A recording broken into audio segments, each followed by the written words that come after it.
You remember the summer. Not just the heat, not just the games. You remember the feeling, that specific, unrepeatable feeling of being young in America during the summer of 1994 when the world showed up at your door and everything seemed possible. The World Cup had never been held in the United States before. A lot of people said it shouldn't be. Soccer wasn't America's game. The country didn't understand it. The fans wouldn't care. The stadiums would be half empty, and the whole thing would be an embarrassing experiment that proved once and for all that the beautiful game had no place in the land of touchdowns and home runs. They were wrong. You were there, or you were close enough to feel it, in the bars, in the living rooms, in the streets outside stadiums in New York and Los Angeles and Chicago and Dallas. 68,000 people packed into the Rose Bowl on a Tuesday afternoon to watch Brazil play Russia. 94,000 showed up for the final. It was, and still is, the most attended World Cup in history. But here's the thing about 1994 that nobody tells you when they talk about the statistics. The numbers are not what you actually remember. What you remember is the hope. You were somewhere between 15 and 30 years old that summer. You were Generation X, the generation born in the shadow of the baby boomers, raised on Saturday morning cartoons and VHS tapes and the quiet, persistent feeling that the world was yours to figure out.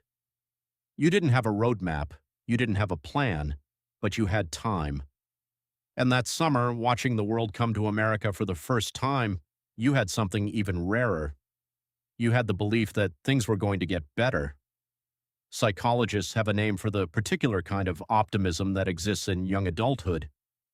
Erik Erikson, the developmental psychologist who spent decades mapping the stages of human life, called it the crisis of identity versus role confusion, the period when you are actively building a self, actively imagining futures, actively believing that the version of you that exists right now is not the final version.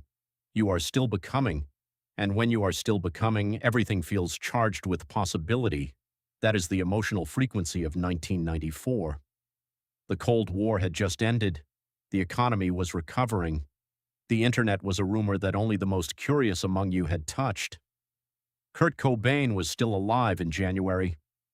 The Berlin Wall had been down for 5 years. Nelson Mandela had just become president of South Africa.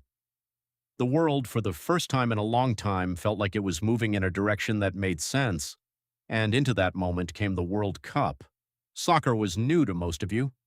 That was part of the magic. You didn't have decades of tribal loyalty to a club or a country to weigh you down. You could just watch. You could just feel it. The rhythm of the game, the way a single moment of skill could silence 90,000 people and then send them into noise so loud it felt physical. You discovered something that summer that the rest of the world had known for a century, that soccer is not just a sport, it is a language. And for 90 minutes, everyone on Earth speaks it. You fell in love with it. A lot of you did. And then the summer ended, and life went on, and the World Cup left America and didn't come back. 32 years is a long time. Research on autobiographical memory, particularly the work of David Rubin and his colleagues at Duke University, has identified what psychologists call the reminiscence bump, the tendency for people to remember events from their teens and 20s more vividly, more emotionally, and more frequently than events from any other period of their lives. The brain, it turns out, assigns extra weight to memories formed during the years when your identity was being built. The things you felt at 19 are not stored the same way as the things you felt at 45. They are deeper, they are louder, they are more you. This is why 1994 doesn't feel like history to you. It feels like last week. But here is the gap that matters. Here is the distance between that summer and this one.